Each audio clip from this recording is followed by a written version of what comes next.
C'est des grands prématurés. L'accouchement est déclenché, je suis en conseil des ministres et ça s'éternise. Et Villepin fait une communication d'une longueur et je lui en veux. Et je ne me vois pas à l'époque passer un mot au président de la République en disant je dois partir et tout ça. Quand j'arrive, ils sont nés, ça va, mon épouse aussi ça va, mais je n'ai pas pu assister, c'était un symbole de ces années-là.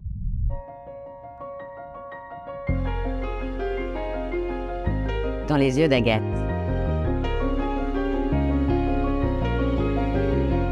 Xavier Bertrand. Bonjour et bienvenue Xavier Bertrand. Bonjour Agathe Lambray. Comment devient-on Xavier Bertrand? Vous renvoyez l'image d'une détermination à toute épreuve, alors qu'à l'origine, il n'y avait pas d'évidence. Vous dites « Je ne suis pas né du bon côté », vous n'avez pas le cursus traditionnel, ni Sciences Po, ni l'ENA, vous avez été agent d'assurance. Cette étiquette, on vous l'a renvoyée au visage. Vous avez attendu d'avoir 60 ans pour commencer à parler de vous. Dans votre livre, vous racontez votre parcours, vos sacrifices, vos échecs. Vous allez jusqu'à dire que vous avez perdu pied. Vous nous raconterez ce que ça veut dire. Malgré cela, malgré les baffes, vous y croyez encore. Qu'est-ce qui vous guide? Xavier Bertrand, quand on vous demande quel est votre métier aujourd'hui, qu'est-ce que vous répondez? On m'a posé la question hier, président du conseil régional des Hauts-de-France. C'est tout. Et souvent les enfants me demandent on remplit quoi comme case? Je ne sais pas quelle est la bonne case, certains disent est-ce que c'est cadre administratif ou pas? Non, la réponse c'est ça, président de région. Vous considérez que c'est un métier? Oui, parce que c'est mon activité principale. C'est ce que je fais depuis des années et puis je ne peux plus répondre assureur. Je l'ai été, mais c'est terminé depuis maintenant 22 ans, pardon. 22 ans ouais. que vous n'êtes plus assureur. Et c'est vrai que c'est une particularité chez vous, on va y revenir. Quand vous êtes lancé en politique, vous aviez un métier, vous étiez agent d'assurance? Pas vraiment. Mes premières fonctions, c'est pendant les vacances, les fameux jobs d'été, mais pendant beaucoup des vacances, c'est la façon de mettre de côté et de pouvoir m'acheter mes motos. C'était important. Et puis j'ai commencé à travailler très tôt, pas forcément pour financer mes études, mais mettre du beurre dans les épinards, parce que mes parents continuaient à m'aider. Et là, c'était ma passion des voitures. Mais ça me permettait d'avoir cette indépendance. Et très vite, je suis rentré en politique à temps complet. J'avais, je crois, 22 ans, et donc j'ai travaillé ce qui me vaut. Alors je sais que je suis plutôt jeune, j'ai 60 ans, mais d'être déjà carrière longue au titre des retraites, parce que j'ai commencé à travailler et à cotiser très jeune. On va revenir sur votre carrière et votre passé aussi d'agent d'assurance, mais je voudrais qu'on revienne au point de départ d'abord. On va vous voir sur une photo, vous êtes bébé avec vos parents, c'est une photo en noir et blanc, voilà, elle vient de votre livre, Rien n'est jamais écrit chez Robert Laffont. Et ça ne se voit pas sur la photo, c'est une photo qui a l'air classique, un bébé dans les bras de ses parents, mais en fait vous êtes né d'une transgression, on peut le dire. Rien n'était jamais écrit, déjà que je vienne au monde, parce que mes parents, on est dans la France des années 60. La majorité est à 21 ans. Mes parents tombent amoureux l'un de l'autre, je crois qu'ils ont une quinzaine d'années, 15 ans qu'ils s'embrassent pour la première fois, mais au fur et à mesure, ils continuent à s'aimer et à l'époque, les méthodes pour éviter d'avoir des enfants ne sont pas aussi fiables qu'aujourd'hui. Ma mère tombe enceinte, elle a 17 ans. Oui, mais il n'y avait pas la loi sur la contraception encore à l'époque, on était en 1965. Oui, mais c'est même pas cela, c'est qu'ils vivent chacun chez leurs parents, séparément. Ils sont dans le même lycée. Ma mère est copine de la sœur de mon père, donc celle qui deviendra ma tante. Ils se connaissent comme ça, mais elle tombe enceinte. Chacun chez ses parents. Or, c'est une forme de mini-scandale local. Mes grands-parents ne sont pas des notables établis, mais mon grand-père est agent d'assurance, mon autre grand-père est le directeur d'une sorte de grand supermarché, coopérateur de champagne à l'époque.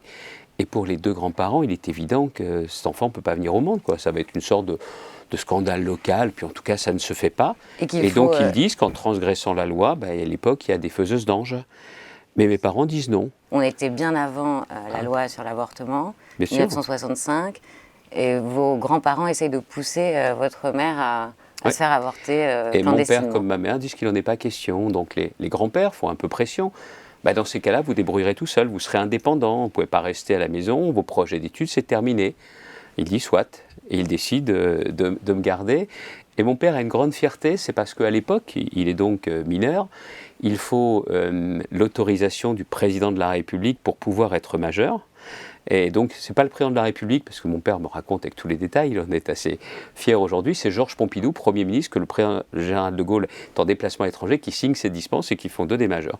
Et ce qui me permet de dire en souriant, c'est que j'étais présent au mariage de mes parents, parce qu'ils se marient de toute urgence, et on voit que ma mère a déjà un ventre bien arrondi, c'est en novembre, ils n'ont pas encore 18 ans. Quand je viens au monde, mon père a 18 ans et 2 mois, ma mère a 18 ans et 1 semaine. Mais s'ils n'avaient pas dit non, je ne serais pas là devant vous. Extrêmement jeune, dans une société, avant mai 68, c'était pas Sacrément évident. corseté, ouais, tout à fait. Ouais. Et ça n'a pas été évident, les débuts. Non, parce que... Vous avez vu évoluer vos parents, vous les avez vus galérer aussi un peu? Oui, parce qu'au tout début, bon, les grands-pères, un peu les grands-mères se disent cet enfant ne peut pas venir au monde. Et puis très vite, bien évidemment, ce sont les 2 grands-mères qui mettent du liant. Et puis après, je serai très très lié avec mes grands-parents. Mais les débuts sont difficiles parce que les projets d'études supérieures de mes parents, c'est terminé. Ils renoncent à leurs études pour Ouais. vous? Ça fait culpabiliser, ça? Non, non, ça ne me fait pas culpabiliser. Mais au début, mon père me dit toujours c'est bien d'avoir bouffé de la vache enragée, parce que ça permet de mesurer les choses. Donc, les débuts sont épiques, on vit à Vassy, les conditions sont rudimentaires, mes parents sont fous amoureux l'un de l'autre. Ensuite, mon père apprend qu'il y a une mutation possible dans l'Aube, à Troyes, et à l'époque, on est dans les années 60, triomphantes, les 30 glorieuses, la banque recrute. Il rentre au plus bas échelon dans la banque, ma mère suivra dans la même banque, mais à l'époque, vous pouviez progresser par votre travail beaucoup plus facilement qu'aujourd'hui. C'était pas la même société. Non. C'était les cours du soir. Eux n'ont pas fait des cours du soir, mais je sais que mes oncles et tantes ont pratiqué les cours du soir et ça vous permettait, quand vous n'aviez pas fait des grandes études, de pouvoir devenir cadre et d'avoir une vie qui changeait. Mon père, lui, c'est les examens professionnels à la banque. À l'époque, ça me surprend parce que, honnêtement, c'est les enfants qui travaillaient à la maison pour faire leurs devoirs, pas les parents. Mon père travaillait le soir, il travaillait le week-end, moi je sais, fallait que je fasse la place sur la grande table de la salle à manger pour pouvoir lui laisser la place pour réviser. Il passe cet examen, il ne réussit pas du premier coup, et là ça me fait très drôle parce que un père ça réussit forcément. Il recommence, il réussit cet examen, et là la vie va changer, c'est-à-dire qu'il obtient une mutation pour Saint-Quentin, parce qu'il n'était pas écrit que je grandisse dans la région des Hauts-de-France aujourd'hui. Et en devenant cadre, les choses changent. Alors on ne devient pas riche, mais vous voyez, on était dans un HLM avec 2 chambres, je vivais dans la même chambre que ma sœur, on était très heureux, mais on a un appartement en ville. La voiture, c'était une Simca 1100. Ça devient une Talbot Solara. Ce n'est pas une grande voiture, mais c'est un peu mieux. Vous voyez le logement évoluer, oui, la voiture vacances, évoluer. Ça pourrait avoir lieu, ça, aujourd'hui? Vous dites c'était pas la même société, oui, on évoluait plus rapidement? Oui, mais c'est compliqué aujourd'hui. Et c'est pour ça, d'ailleurs, que ce livre permet aussi de répondre à la question pourquoi, que me posent beaucoup de gens. Et pourquoi tu parles tout le temps de la valeur du travail? Parce que j'ai vu ce que ça représentait dans une famille. Pourquoi tu parles autant des classes moyennes? Parce que c'est mon histoire, c'est ma vie. Un jour, un monsieur me demande de dédicacer, puis il avait laissé une feuille quadrillée à l'intérieur. Il me dit, oh pardon. Je dis, qu'est-ce que c'était? Il me dit, j'ai noté tous les points communs qu'on a ensemble. J'ai trouvé ça profondément touchant. Et est-ce que, on vous entend, vous dites que vous vous inscrivez dans la classe moyenne, je disais c'est presque un slogan, mais ça fait 20 ans que vous êtes dans la vie politique. Vous n'êtes pas déconnecté aujourd'hui? Vous êtes encore aux prises avec cette réalité-là? Oui, je pense. Je pense. J'ai besoin bien souvent de me reconnecter. Souvent, il y a un certain nombre de tâches que je fais à la maison parce que non seulement je pense que j'en ai besoin, puis c'est aussi ma façon de contribuer. Alors, j'essaye de prendre ma part. C'est moi qui fais les courses à la maison. J'aime beaucoup ça. Mais c'est vrai que quand vous faites vous-même les courses, ça vous permet aussi de savoir le prix des choses. Et puis, c'est aussi une façon, pour beaucoup, sont très étonnés. Faites vos courses, monsieur Bertrand. Ben, je dis, remplis comment le frigo chez vous? Comme chez moi. Et donc, on fait les courses. Ça surprend beaucoup les gens. Il y a une époque, 2002-2012, où je l'ai moins fait, où je l'ai fait moins bien en 4e vitesse. Oui. C'est quand j'étais ministre, cette décennie un peu folle, où très clairement, je faisais mes courses sur le marché, mais j'avais le téléphone vissé à l'oreille, oui, alors, tout cette ça. période 2002-2012, je veux bien qu'on s'y arrête, parce que dans votre livre, vous dites que c'est une période où vous avez perdu pied. Oui. Perdu pied, c'est-à-dire? C'est-à-dire que il n'était pas écrit que je vienne député, c'était vraiment pas mon ambition. Mon ambition, c'était de devenir maire de cette ville de Saint-Quentin. On y est arrivé en 1978. Je tombe amoureux de cette ville, une ville à échelle humaine. 55 000 habitants, c'est pas trop grand, c'est pas trop petit. C'était vraiment une ville qui me correspondait. D'ailleurs, on m'a proposé à différentes reprises de me présenter ailleurs, d'être parachuté, Reims, Lille ou aussi sur Paris. J'ai jamais voulu, c'était pas ma ville. Et donc mon ambition, c'était d'être maire de Saint-Quentin. Et puis pour moi, la vérité à l'époque, c'est que de se dire être député, je n'ai pas fait Sciences Po, je n'ai pas fait l'ENA, je ne suis pas dans le clan d'un tel, je ne suis pas proche d'eux, je vais juste lever la main. Vous avez des complexes, le fait de ne pas avoir fait Sciences Po, pas avoir fait l'ENA? Oui, au début, oui, tout à fait. En me disant, j'essaye Sciences Po, et puis je me plante parce que je ne suis pas suffisamment préparé, je crois que je suis admissible à l'oral, mais alors je me plante dans les grandes largeurs à l'oral, qui n'est pourtant pas l'oral de l'ENA, mais enfin, je ne sais pas du tout dans quoi je débarque, je n'ai pas de connexion qui me permette de dire, alors ça se passe comment l'oral de Sciences Po, donc je tombe des nues, puis bon, je me plante. Vous le vivez comme un échec? C'est un de vos premiers échecs? Un peu un échec, mais très vite, je vais basculer dans la politique. Donc, je n'ai pas le temps de me poser de questions. Et puis, c'est peut-être aussi ma façon de faire. Quand il y a un échec, un peu comme si je tombais en vélo, une chute importante, vous relevez, votre vélo est là, vous remontez dessus, c'est peut-être pas génial, mais vous repartez. Vous voulez dire que vous apesantissez pas trop sur les problèmes. Ouais. Et d'ailleurs, c'est vrai que vous ça évite de se poser des questions existentielles, je pense. C'est peut-être pour ça que vous êtes aussi un peu stakhanoviste, on y reviendra. Mais le fait de ne pas avoir fait Sciences Po, pas avoir fait l'ENA, on vous l'a reproché? Vous avez senti C'est pas qu'on me l'a reproché. On m'a plus reproché, je crois que ça avait été écrit dans d'autres livres auxquels je n'avais pas participé. Pareil qu'on m'appelait Floc Floc parce que mes chaussures, je crois, j'aime bien les Méphisto, c'était hyper confort. Se moquer de moi, mais ils n'ont jamais eu le courage de me le dire en face. Ils auraient été bien reçus.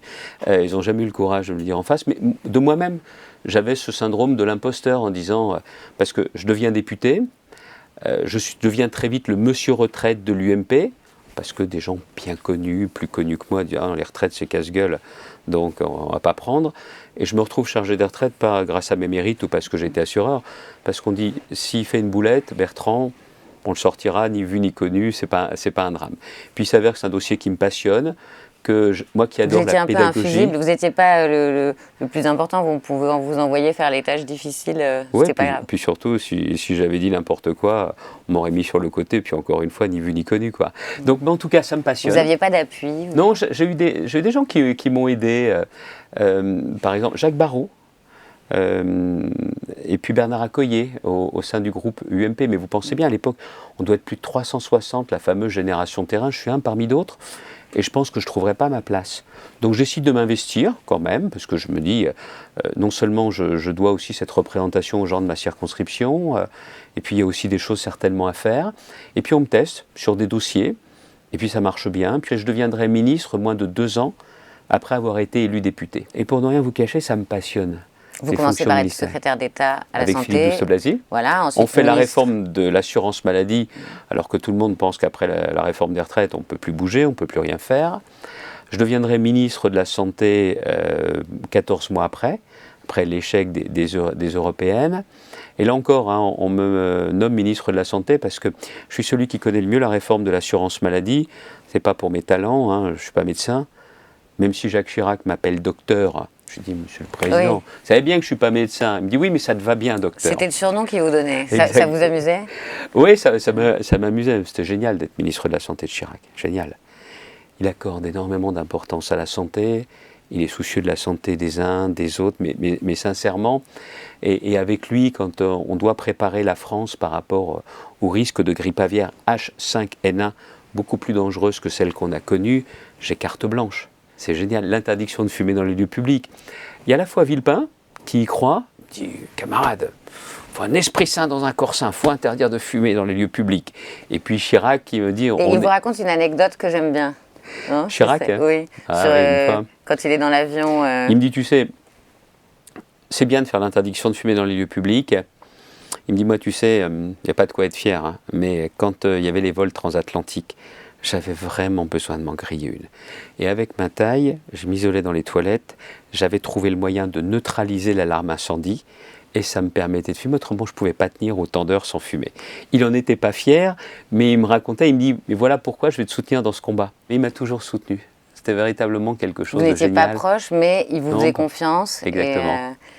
Et moi qui, encore une fois, j'étais avec ce complexe à l'époque, j'étais pas proche de Chirac, comme pouvait l'être Jean-François Copé, comme pouvait l'être François Baroin.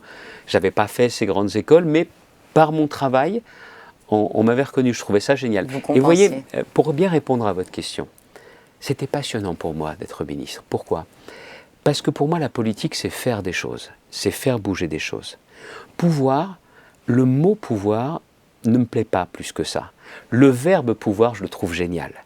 Pouvoir changer. Et c'est pour vous êtes ça quelqu'un qui est président de région, qui avait été pendant des années ministre, qui est député, et vous me dites que le mot pouvoir... Non, c'est pas le pouvoir qui est important. Le pouvoir ne vous intéresse pas. Mais pouvoir faire des choses, mais oui, ça vaut la peine. Et c'est ça qui me plaisait dans la politique. Et c'est la raison pour laquelle j'essaye de me faire accepter par un milieu qui n'est pas le mien. J'essaye d'épouser les codes, je fais des dîners en ville. Vous avez ressenti le mépris de classe? Oui, bien sûr. Bien sûr. Donc ces critiques, vos chaussures... Mais ça n'a jamais nourri un esprit de revanche chez moi, jamais. Alors vraiment pas. Certains disent c'est un moteur. Non, pas du tout. Et puis au bout d'un moment, je le dis souvent en forme de boutade, mais ce n'en est pas une. Le mépris des autres, t'as un manteau qui tient chaud l'hiver, ça tombe bien, les hivers sont rudes dans les Hauts-de-France.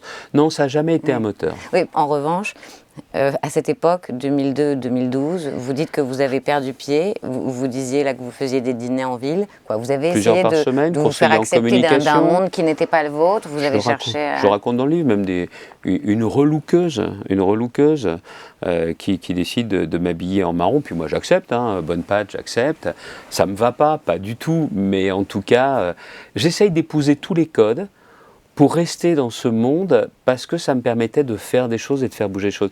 J'ai jamais eu la passion des palais ministériels, j'aime pas les bureaux. Oui, mais dans votre livre, vous dites quand même que c'est une période où vous aviez envie de durer. Vous aviez pour peur ces aussi raisons-là, que pour le pouvoir pouvoir continuer à faire, et à faire bouger des choses. Et jusqu'au bout, le fameux lundi de Pentecôte, qu'on a rendu beaucoup plus souple et autres, c'est un texte que j'ai fait voter à l'époque avec Jean Leonetti. Jusqu'au bout, la possibilité de prendre des décisions après le scandale du Mediator, de mieux protéger les Français face aux risques liés aux médicaments. Tout ça, j'ai adoré jusqu'au bout, oui, c'est vrai. Et il y a un moment politique qui vous a construit. On parlait de vos parents tout à l'heure.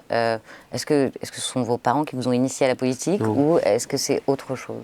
Non, ce n'est pas mes parents. On est une famille où on parlait très peu de politique.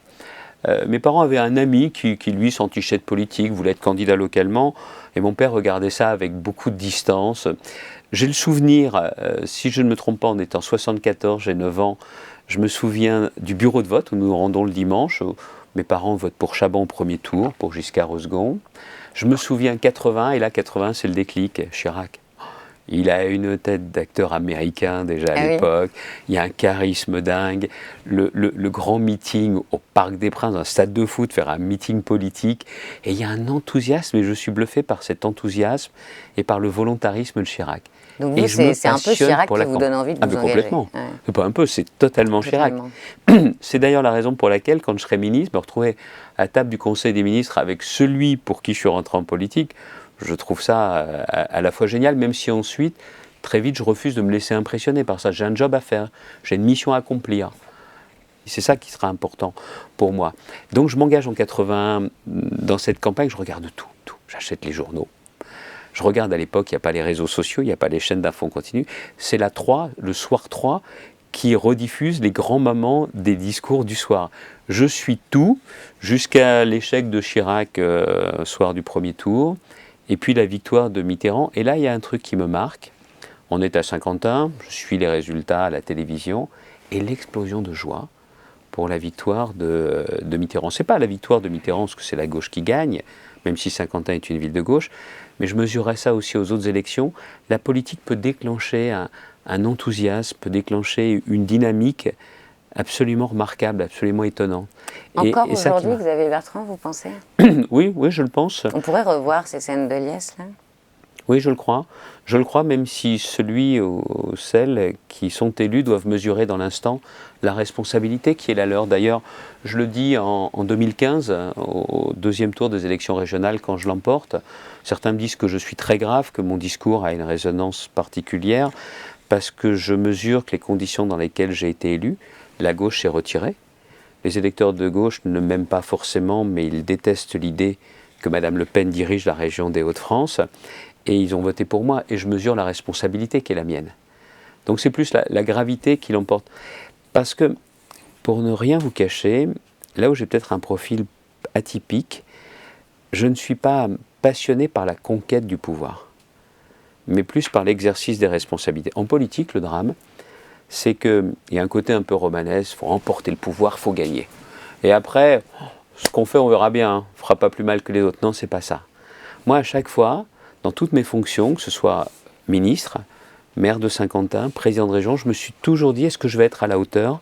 Et est-ce que je vais réussir à la fois à bien gérer, m'occuper des gens, mais aussi à transformer, projeter vers l'avenir. C'est pas le cas de vos collègues? Vous pensez que vous n'êtes pas fait du même bois que la plupart des hommes et femmes politiques? J'ai déjà pas été formé dans la même forêt, hein, donc je risque pas d'être fait du même bois qu'eux. Vous dites que vous n'avez pas fait Sciences Po, pas fait l'ENA, que vous n'êtes pas forcément du même milieu social que certains de vos camarades de la classe politique. Vous avez eu aussi des complexes dont vous parlez dans votre livre « Rien n'est jamais écrit » chez Robert Laffont. Et je voudrais qu'on regarde cette photo de vous, petit. C'est une photo en noir et blanc. Et sur cette photo, il y a quelqu'un qui a écrit au stylo « Je finis de manger ». Elle dit quoi, cette photo? Je finis de manger. Je sais pas quel âge vous avez là. Je sais pas qui l'a écrit. Oh non, peut-être un bon 4 ans. Un bon 4 ans. C'est pas cet été-là, mais c'est l'été de mes 6 ans. Je passe mes vacances. On part avec mes parents au tout début, très tôt, à la fin juin. D'ailleurs, je manque certainement une semaine ou 2 semaines sur la fin de l'année scolaire. On part dans le sud de l'Espagne. Et le reste des vacances, je le passe chez mes grands-parents. Et je vis une enfance très heureuse chez mes grands-parents, du côté de mon père. Et à l'année de mes 6 ans, je suis comme un coq en pâte. Et ma grand-mère adore cuisiner, adore me faire plaisir et tout ça. Et c'est cet été-là, je m'en souviens, que je commence à prendre du poids, et donc je dois avoir 6 ans, et ça fait donc 54 ans que je me bats contre mes problèmes de poids. 54 ans. Un combat que j'ai jamais gagné, que je ne gagnerai jamais. Vous n'êtes pas en paix avec ça aujourd'hui? Beaucoup plus. Ah si, beaucoup plus. Pas encore complètement, mais beaucoup plus. Mais ça m'a beaucoup complexé quand j'étais enfant, je le raconte, je crois avec beaucoup de détails. À la fin des vacances, il fallait acheter des affaires pour la rentrée. Et ma mère prenait les affaires, parce que j'étais pas là la semaine, elle venait me les faire essayer, et pour moi c'était une épreuve. Parce que je rentrais pas dans les pantalons qui étaient prévus de la classe. C'était un supplice. C'était une horreur. Vous vous aimiez pas? Non. C'était une horreur. Je me rappelle que je pouvais être complexé quand il fallait aller à la piscine et tout ça. Je n'aimais pas l'image que je me renvoyais, je n'aimais pas l'image que je pouvais envoyer. J'étais pas obèse, mais j'étais pas comme j'aurais aimé être. Vous avez fait des régimes, vous avez tout. Je suis incollable. Je suis incollable sur tous les régimes. Vous avez mangé des trucs horribles. Montignac, l'acupuncture, les régimes dissociés, tout ça. Et j'ai pris un grand nombre de saloperies. Aussi de coupe-faim qui ensuite auront été interdits parce qu'ils étaient dangereux pour la santé. Ma mère, qui n'a pas de problème de poids, prenait aussi des coupe-faim, prenait tous les deux. Mon médecin, parce que je lui demandais, me les prescrivait. Je suis passé à côté du Mediator parce que mon médecin lui prescrivait une autre forme de coupe-faim qui a aussi été interdite. Vous n'en avez pas pris vous-même, mais vous avez été en première l'équivalent ligne du Mediator. À l'époque du scandale. L'équivalent du Mediator, c'est peut-être aussi la raison pour laquelle je me suis senti aussi proche et autant en défense des victimes du Mediator, peut-être parce que ministre de la Santé, j'ai été ministre de la Santé à une époque où ce médicament était prescrit. Vous auriez pu être l'une d'elles. J'aurais pu être l'une d'elles, c'est pour ça que je vous dis que j'ai certainement été beaucoup en empathie et beaucoup dans la défense des patients, mais je n'ai pas réagi par rapport à moi, mais par rapport à ce qu'elle vivait. Et puis surtout, il y a eu le combat d'Odile Frachon qui a été leur véritable défenseur et que j'ai voulu aussi la protéger elle, et pas seulement protéger des conséquences les victimes et les indemniser comme elles devaient l'être. Mais ces problèmes de poids, j'ai toujours connu ça. Et je pense que, à peu près tous les jours, je dois monter sur ma balance. Qu'est-ce que vous... Même si je n'ai pas besoin de ma balance pour savoir le poids que je fais. Tous les jours, vous pesez. Ouais. Mais vous avez une balance dans la tête. Oui, à peu près, oui. Mais ça va bien mieux maintenant. Ça va mieux. Sans thérapie particulière, ça va mieux. Qu'est-ce que vous diriez aujourd'hui à un jeune, un enfant qui a des complexes? D'en parler, de ne pas garder les choses pour soi. Parce que je pense que dans tous les sujets que l'on a liés au harcèlement, la pire des choses, c'est la solitude. La pire des choses, c'est de ne pas savoir à qui se confier. Moi, j'ai beaucoup parlé à ma mère, qui a tant été ma confidente privilégiée, mais c'est surtout de ne pas garder les choses pour soi. que ce soit un parent, que ce soit un ami, que ce soit parfois un professionnel, ça fait le plus grand bien de ne pas enfouir les choses en soi-même et d'en parler. Vous dites que vous parlez beaucoup de votre mère dans votre livre. On a l'impression que vous êtes particulièrement proche de votre mère, peut-être même plus que de votre père. Mais vous dites aussi que vos parents ne vous ont jamais dit « je t'aime ». Peut-être qu'en cherchant bien sur toutes ces années, mais je pense qu'il y a une vraie pudeur à la maison.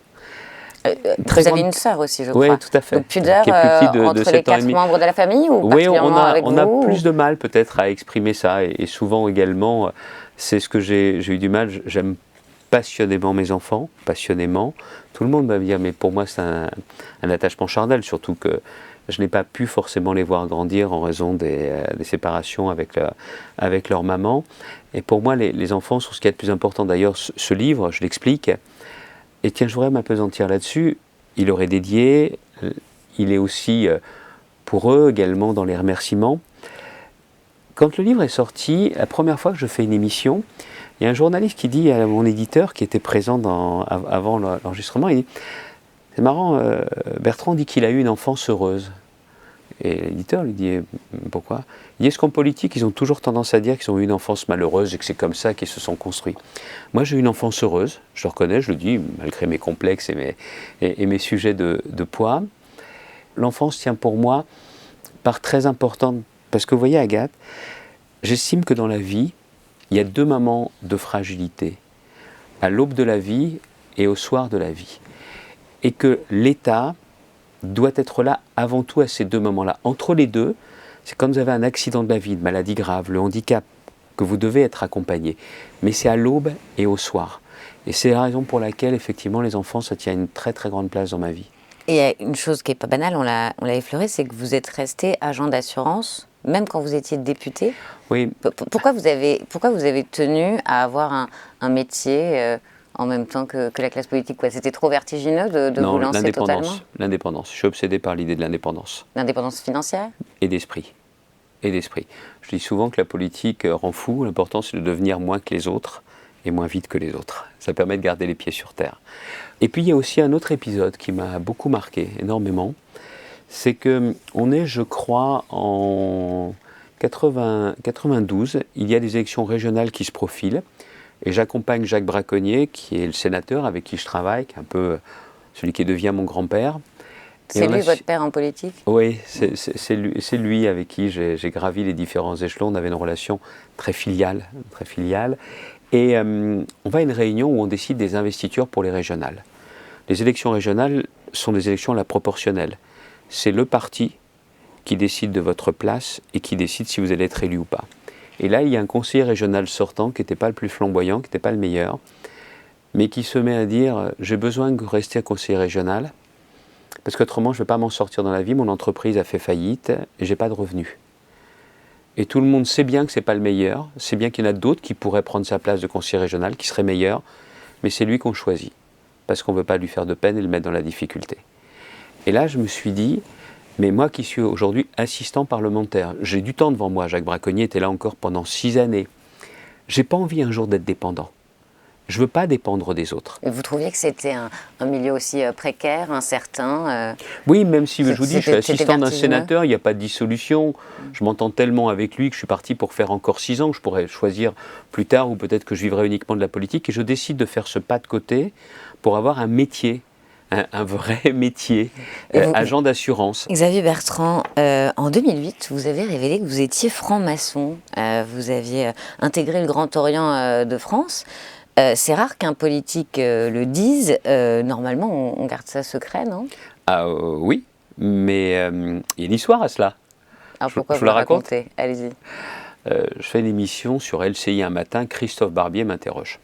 On s'installe, les 2 pupitres un peu éloignés, et juste avant que ça commence, Christophe Barbier se lève, vient me voir et me dit « Il faudrait que je te parle de quelque chose après ». Je suis un peu interloqué. C'était pas pour me décontenancer, mais bon, je me concentre sur l'émission. Et après, il me dit, voilà, nous avons une enquête qui paraît sur la franc-maçonnerie. Vous savez, c'est le fameux marronnier. Chaque année, c'est ce qui faisait vendre beaucoup d'exemplaires. Et nous savons que tu es franc-maçon. On va le révéler. Si tu le souhaites, on peut te proposer une interview. Tu réponds à des questions. Je dis, j'y réfléchis. Je reviens au ministère. Je passe un coup de fil. Quelqu'un que j'aime beaucoup, Alain Boer, qui est ancien grand maître, je ne suis pas sûr qu'il soit encore grand maître du Grand Orient. Je dis voilà, l'Express va sortir cela, est-ce que je réponds à l'interview? Je n'avais pas l'intention de mentir. Quand je rentre en franc-maçonnerie, je suis entouré de gens qui n'aiment pas les francs-maçons. Jacques Braconnier déteste les francs-maçons. Pierre André. Mais pourquoi vous adhérez ou pourquoi vous intégrez les francs-maçons? Est-ce que c'était pas votre milieu? C'était un autre milieu en tout cas. Est-ce que vous vous êtes dit je vais peut-être avoir plus de réseau, plus de soutien? Alors j'aurais pas choisi le Grand Orient. Je suis un homme de droite. Oui, c'est d'ailleurs c'est plutôt de gauche. Plutôt classé. Ce qui m'intéresse, c'est le fait de travailler sur moi-même et puis aussi de rencontrer des gens très différents qui pensaient différemment. Et c'est vrai qu'au Grand Orient, il y a beaucoup de membres qui sont plutôt de gauche ou votent à gauche. C'est pas un cliché, mais je n'avais beaucoup plus que dans d'autres Vous avez juste intégré les francs-maçons pour trouver un peu de contradiction et parler à des gens de gauche? Non, c'est pas ça. Je dis souvent que la franc-maçonnerie est un peu comme une auberge espagnole. C'est aussi, vous recevez en fonction de ce que vous donnez. J'ai rencontré des gens formidables, des gens vraiment très intéressants. Ça a contribué aussi certainement à m'élever, à cultiver ma réflexion. C'est ça que ça vous a apporté? Oui, tout à fait. Intellectuellement. Ça vous a apporté aussi des postes, un réseau intéressant Dans ces cas-là, je dis, non seulement je fais attention à ce que ce soit à côté de Saint-Quentin, pas à Saint-Quentin, qu'il n'y ait pas de lien avec mes différentes fonctions. Je suis entouré de gens qui n'aiment pas vraiment la franc-maçonnerie, qui ne la connaissent pas, mais qui n'aiment pas les francs-maçons. Mais je fais ce choix, c'est pas de la transgression, mais c'est ce côté aussi, j'ai envie de le faire, je suis indépendant, je le fais. Mais par contre, je me suis toujours dit une chose, c'est que si un jour vient être révélée mon appartenance, je ne mentirai pas. Je ne mentirai pas. Il y a beaucoup de politiques qui se tortillent en disant « Non, je ne suis pas membre, je t'ai invité à une conférence, vous savez. » Puis voilà, moi je me suis dit « C'est pas le cas. » Et donc quand Christophe Barbier me propose, je réponds « Oui » et je dis « Oui, je suis franc-maçon. » C'est la première fois, je crois, qu'un ministre, un politique en exercice, quand on lui pose la question, répond franchement oui. Et là, il y a une petite surprise, c'est que l'Express est persuadé que du coup, ça va faire un ramdam pas possible, un ministre en exercice.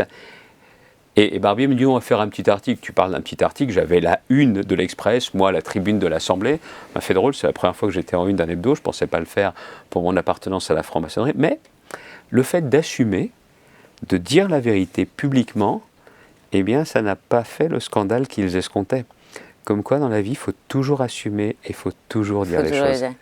François Fillon a eu cette réaction. Masson, je ne suis pas étonnée, mais France, ça m'en bouche un coin. Il a démenti, c'est drôle, c'est dommage, parce que je croyais qu'elle était marrante, cette phrase.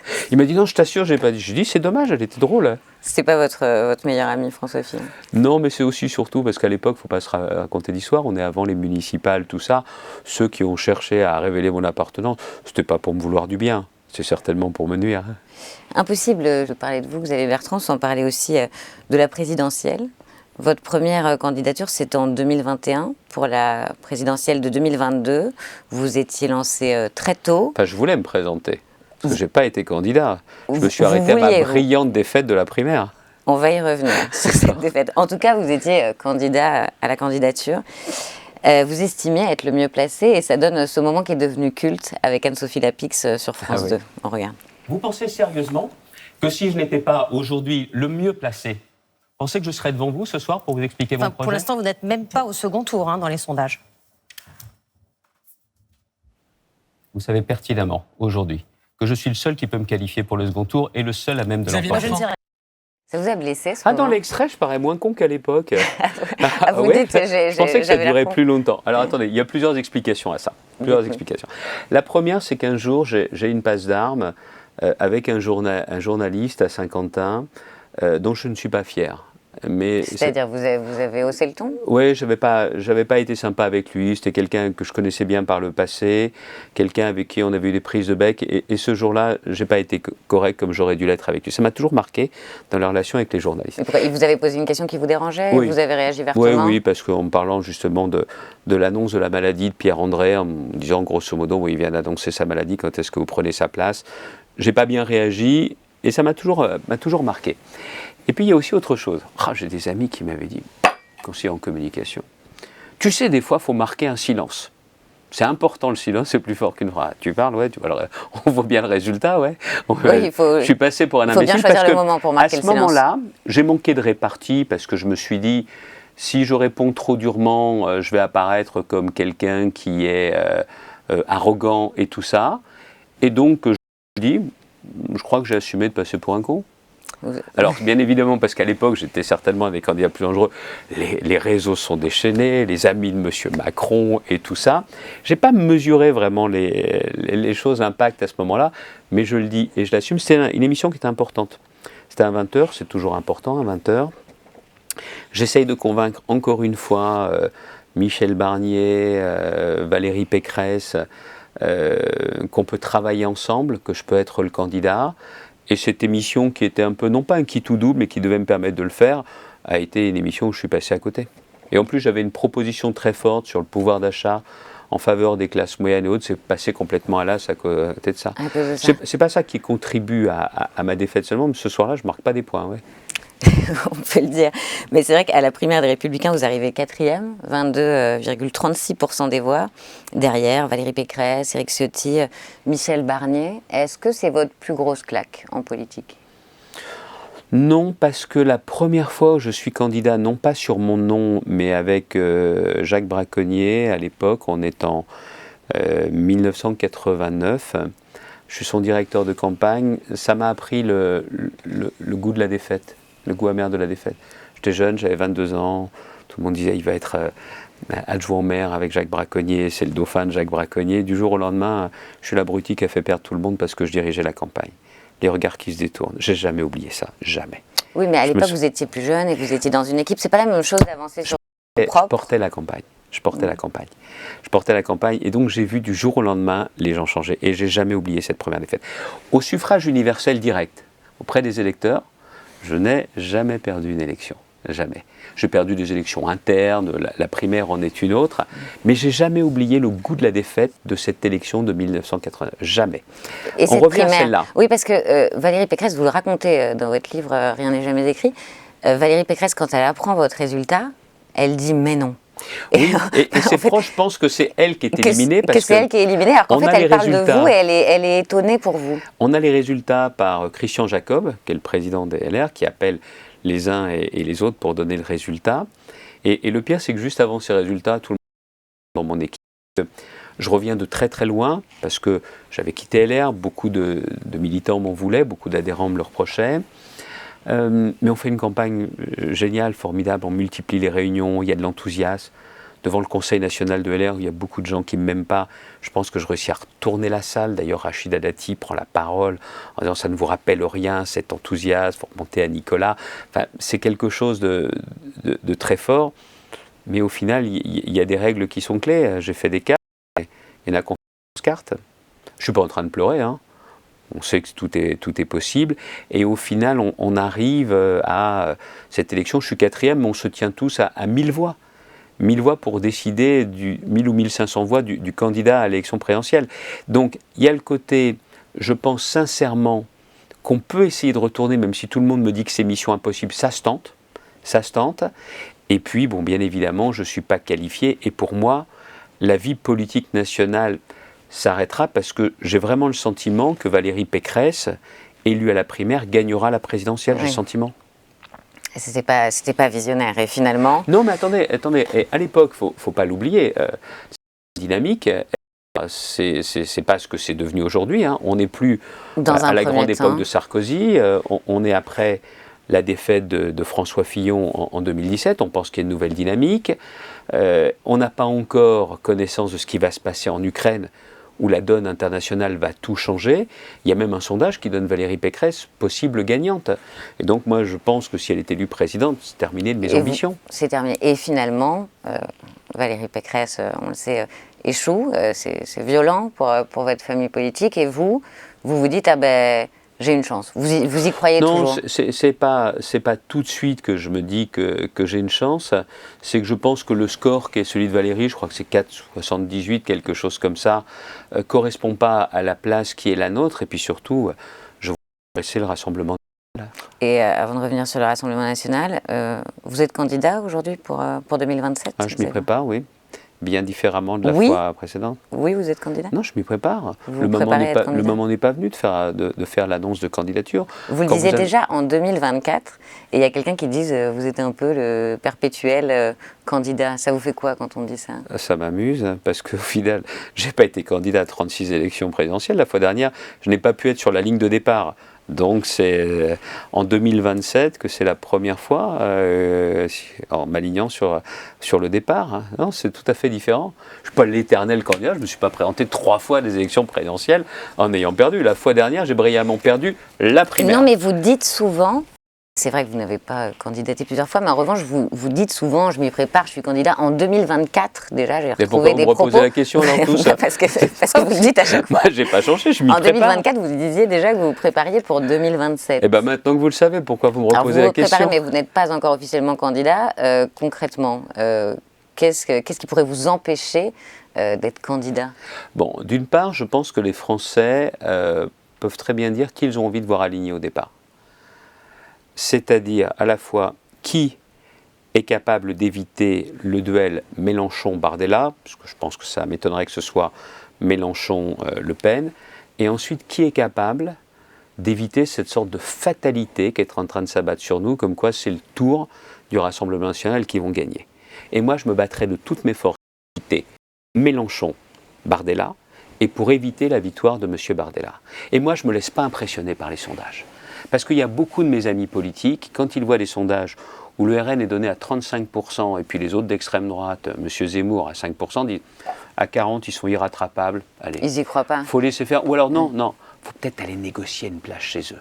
Mais qui se barrent. Vous avez des amis Mais bien à droite sûr, qui qui sont le en disent en train de permanence. préparer leur départ? Il faut l'union de la droite et de l'extrême droite. Ils veulent une petite place sur le porte-bagages du Rassemblement. Mais qu'ils y aillent, qu'ils se barrent.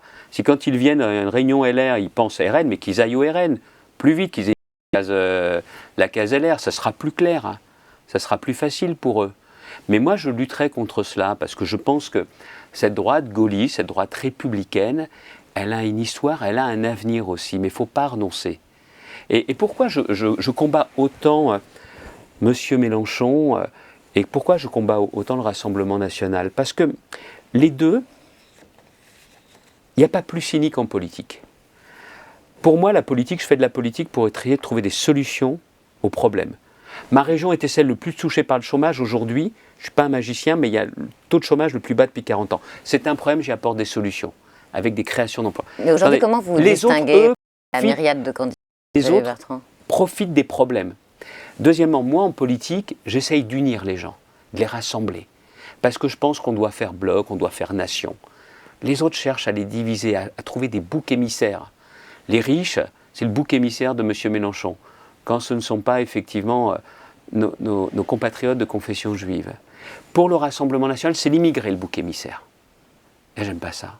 Et ils font la confusion entre les musulmans et les islamistes. J'aime pas ça. Comment vous vous Vous distinguez? voyez, c'est pour ça que je les participez pas à combats. Je une ne me suis pas primaire? réveillé un matin en disant j'aime pas les dirigeants du RN. Parce qu'en plus, Bah, quand on vous reproche aussi vos arguments des années 80 contre le Rassemblement national. Avant Vous avez lequel raison. Vous entendez en tout cas, qu'on dit de vous dites dans un combat qui appartient au passé. Le Rassemblement national a changé. Ce n'est plus le Rassemblement national de Eh ben Jean-Marie non, Le Pen. vous faites bien de dire Marine ça. Le Pen fait de gros scores à chaque élection. Vous faites bien de dire cela.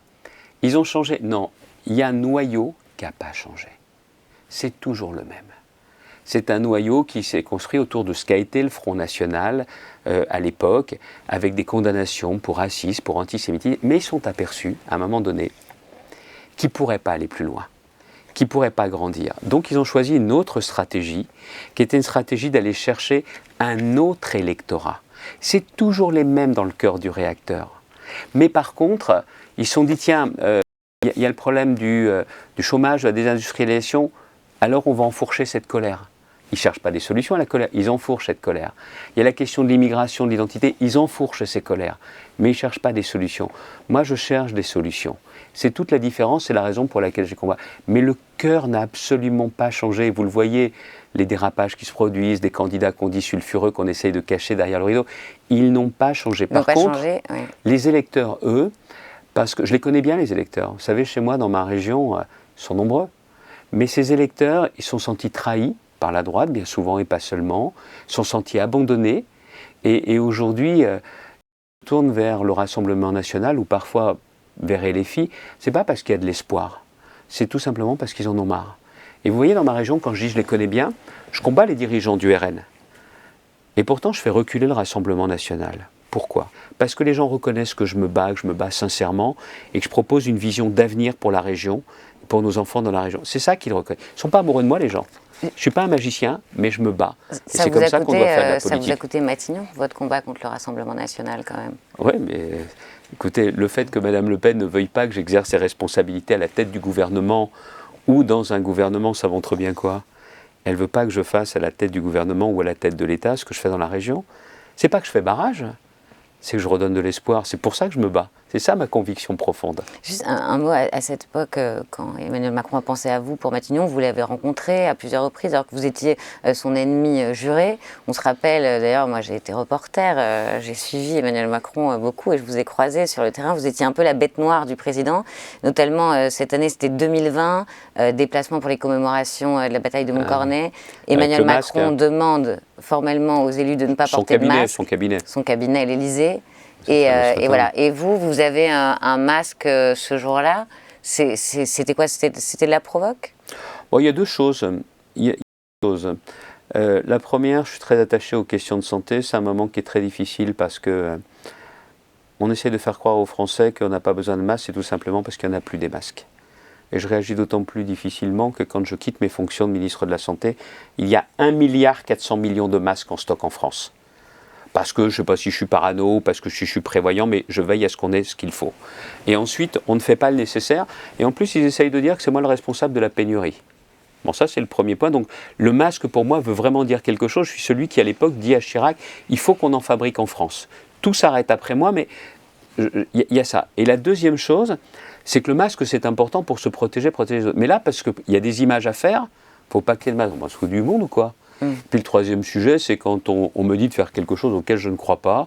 Ah bah, je ne suis pas le type le plus discipliné qui soit. Oui. Alors après, ça prend une résonance particulière. N'inquiétez pas, hein, je ne me prends pas pour résistant comme De Gaulle parce qu'on est à Montcornet. Mais puis aussi les propos que j'ai devant lui parce que essaye de nouer la conversation, mais on sent que c'est à couteau tiré. Et à l'époque, je dis, c'est le peuple qui résiste. Parce que les chefs, à l'époque, 40, sont eux qui faillissent. Les Français qui tiennent. Ça s'est arrangé avec Emmanuel Macron depuis? Je suis toujours son opposant. Mais vous l'avez rencontré quand même plusieurs fois. Oui, à différentes reprises. Mais je suis toujours son opposant. Moi, vous savez, par rapport à beaucoup de prétendants, j'ai jamais été dans son gouvernement. Et le problème, c'est pas qu'à l'époque, quand il me propose d'être Premier ministre, c'est une forme de cohabitation. Il est conscient qu'il appellerait un opposant. Moi, je ne deviens pas macroniste, parce que j'ai des vraies différences sur le rapport à l'autorité. Il faut plus d'ordre dans le pays. Sur le rapport aux classes moyennes, aux oubliés de la ruralité, aux oubliés des cités.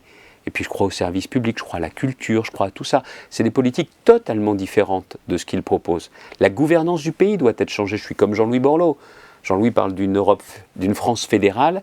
Moi, je crois à une république des territoires. Il faut changer la façon dont ce pays est dirigé. Vous voyez, on est très très loin avec Emmanuel Macron. Mais à l'époque, quand il me propose, c'est parce qu'au lendemain de la dissolution, il sent qu'il faut une autre politique et qu'il confierait la direction du gouvernement à un opposant. Il le sait.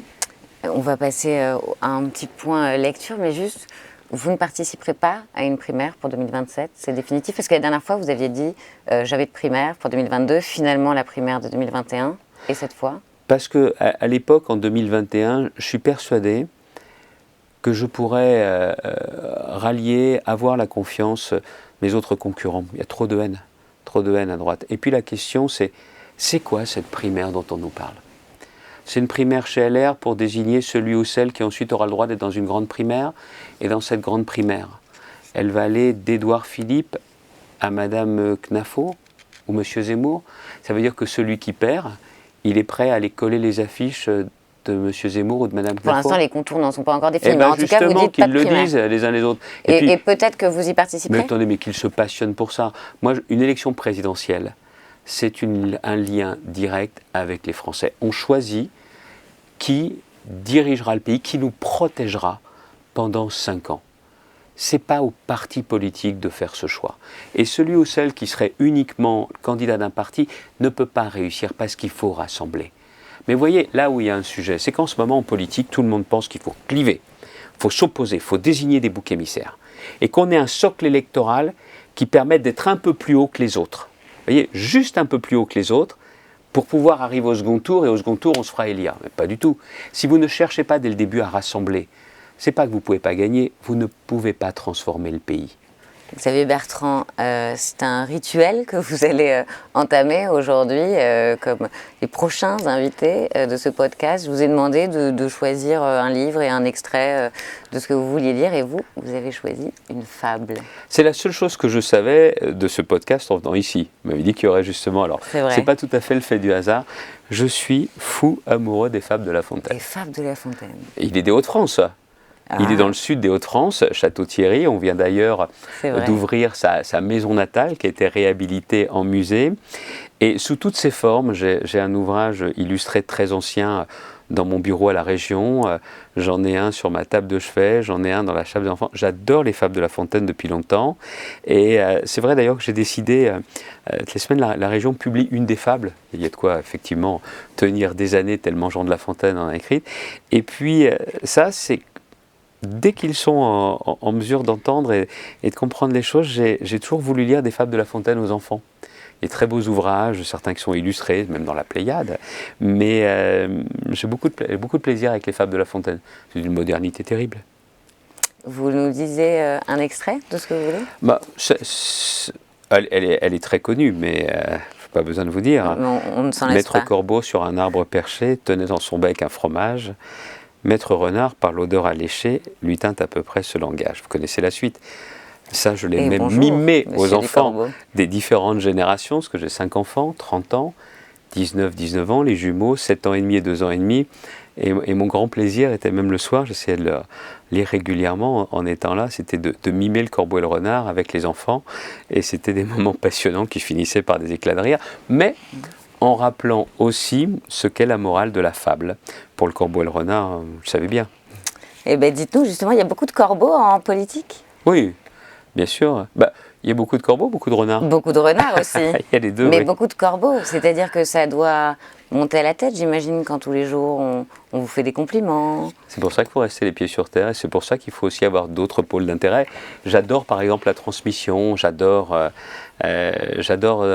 donner des cours, j'adore enseigner, parce que c'est ce qui permet aussi de se sortir de la politique et de garder pied. J'ai toujours eu la crainte de la déconnexion. Pour moi, quelque chose qui est vital, de rester connecté, les pieds sur terre, d'avoir des amis, et le week-end, on ne parle pas du tout politique. Et d'ailleurs, les amis le savent, on n'aborde pas ces sujets-là, parce que c'est aussi mes moments de respiration. J'ai la chance, avec mon épouse, on est 1000 autres pôles d'intérêt, avec les enfants également. Je crois que c'est important de bien avoir la politique, qui a une place importante dans ma vie, mais une vie qui ne soit pas qu'autour de la politique. Ça peut vous sembler surprenant, vous pouvez peut-être même en sourire, mais c'est la vérité, je vous assure. Si vous devez changer quelque chose dans votre vie, ce serait quoi ? La décennie 2002-2012, de moins perdre pied. Et si je devais changer quelque chose, avoir plus de temps aussi pour les miens. Mais en faisant de la politique, c'est aussi une façon de me soucier de l'avenir des miens. Vous avez fait beaucoup de sacrifices. Oui, mais vous n'avez pas vu vos enfants grandir. Je les ai voulus, oui. Je les ai voulus, ces sacrifices, je les assume. Mais c'est vrai qu'aujourd'hui, c'est le rapport à mes proches, le rapport aux enfants qui est important. Et ce qui fonde encore mon engagement. Je vais vous faire une confidence. En 2021, après cette défaite, ma femme m'a demandé ce que je voulais faire. Est-ce que je voulais rester à la tête de la région, mais peut-être m'engager en parallèle aussi dans des activités privées. Et puis j'ai décidé de rester engagé aussi dans la préparation de cette présidentielle de 2027, parce que je pense que la politique, en vous permettant d'exercer des responsabilités, c'est ce qui me permet aussi de veiller sur l'avenir de mes enfants, mais pas seulement des miens. Ils vous en veulent aujourd'hui, vos enfants, d'avoir été si occupés pour un papa ? Oui, certainement. Certainement, parce que la façon de me voir, la plus grande d'entre eux leur dit souvent qu'elles ont de la chance, parce qu'elle m'a accompagné à des vœux dans les mairies en permanence, parce qu'on ne vivait pas sous le même toit, d'avoir fait effectivement des fêtes de repas des anciens ou autres, elle en sourit aujourd'hui, mais c'était la façon qu'elle soit aussi un peu plus avec moi, mais j'étais pas vraiment là non plus. Mais ils sont très bienveillants. J'ai vraiment de la chance. Et notamment, il y a un extrait qui m'a frappé dans le livre, je crois que c'est la naissance de vos jumeaux. Vous allez à l'hôpital, mais vous n'avez pas le temps, vous êtes sur tous les fronts. Non, c'est pas ça, c'est que ils arrivent, c'est des grands prématurés, enfin des grands prématurés tout petits, 1,1 kg, 1,2 kg chacun. Et l'accouchement est déclenché. Je suis en Conseil des ministres qui a un ordre court. Je me suis dit ça va finir très tôt. Mais je ne sais pas que l'accouchement va être déclenché pour préserver la santé de mon épouse. Et ça s'éternise. Et Villepin fait une communication d'une longueur, et je lui en veux. Et je ne me vois pas à l'époque passer un mot au président de la République en disant je dois partir et tout ça. Il aurait certainement accepté, mais je pense que ça ne se fait pas. Et puis je ne sais pas que c'est maintenant que se fait l'opération. De toute façon, j'aurais pas pu y assister pour des raisons de sécurité. Raisons sanitaires, et quand j'arrive, ils sont nés, ça va, mon épouse aussi ça va, mais j'ai pas pu assister. J'ai assisté à la naissance de mes 3 autres enfants. Les jumeaux certainement étaient impossibles pour ces raisons-là, mais c'est le Conseil des ministres qui c'était un symbole de ces années-là aussi. Xavier Bertrand, c'est de la série de questions que je poserai. On en a posé beaucoup des questions déjà. Vous en avez posé beaucoup, mais il y a une petite série. Qu'est-ce qui vous réveille la nuit? Qu'est-ce qui me réveille la nuit? Pas assez ma fille quand elle se réveille, ce que me reproche souvent ma femme, parce que je dors très peu, mais qu'est-ce que je dors bien. Alors bien évidemment ça peut me réveiller, mais moins souvent qu'elle. Moins souvent. Ouais. Un moment politique que vous n'aimeriez jamais revivre et qui vous hante encore? Un moment politique, la montée des marges du pouvoir des extrêmes. J'ai vécu Dreux. J'ai vécu Jean-Marie Le Pen au 2e tour de la présidentielle. Je n'ai pas envie de voir ça, c'est la raison pour laquelle je me bats pour éviter cet affrontement mortifère. Et je me bats jusqu'au bout. Qu'auriez-vous aimé que votre mère vous dise et qu'elle ne vous a jamais dit? Que je suis qu'elle est fière de mon parcours. Maintenant, elle commence à le dire à sa façon. On est très pudique dans la famille. On n'est pas incapable de révéler nos sentiments, mais il y a un peu cela. Mon père plus facilement, mais par exemple, les deux là, s'aiment terriblement depuis maintenant plus de 61 ans. 61 ans, c'est leur durée de mariage.